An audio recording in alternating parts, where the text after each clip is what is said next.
Pool shark, uncovered. Dive into the real meaning. Hello, language enthusiasts. Today, we're diving into an interesting English phrase, pool shark.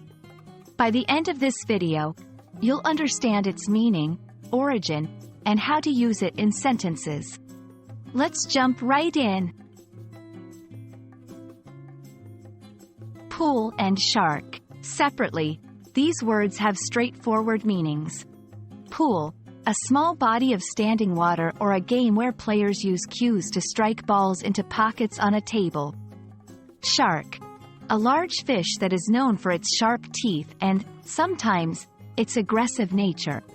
But what happens when these words come together?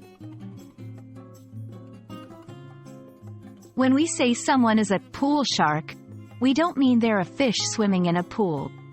It's a slang term. In this context, pool shark refers to someone who's very skilled at the game of pool, often to the point of deceiving others about their true abilities to gain an advantage or to hustle money from opponents.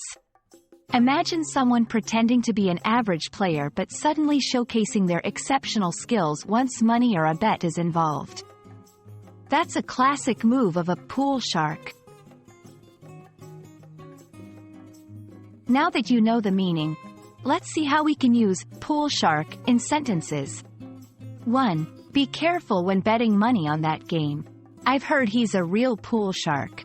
2. She may look innocent, but she's a pool shark. She beat everyone at the tournament. 3. I thought I was good at pool until I met Jake, the notorious pool shark of our town.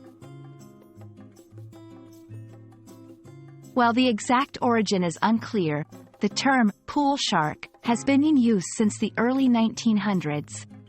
The word shark in slang has long been used to describe someone who preys on others, especially in games of chance or skill. Over time, as pool became a popular game, especially in bars and halls where betting was common, the term pool shark emerged to describe those cunning and skilled players. Now, whenever you hear the term pool shark, you'll know it's not about a fish in water but a master on the pool table. We hope you found this explainer insightful. Remember, language is not just about words but the stories behind them. Stay curious, and until next time, happy learning!